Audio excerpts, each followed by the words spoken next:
Let's dive into the custom directive conditional display. We start by using Vue directive to define our directive. The first argument is the directive's name, in this case, conditional display.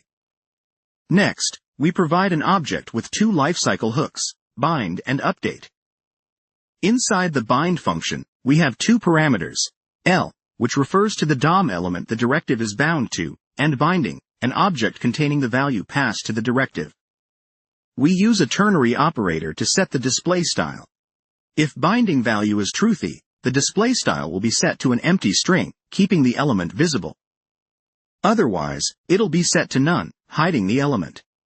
Now, let's talk about the update function.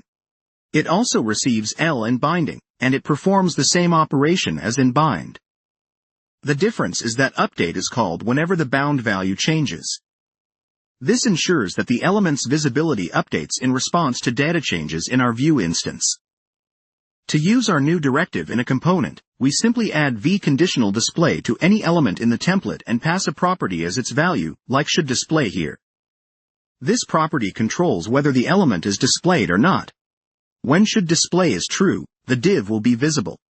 If it's false, the div will be hidden. This is a powerful pattern for controlling the conditional rendering of elements in Vue.js applications.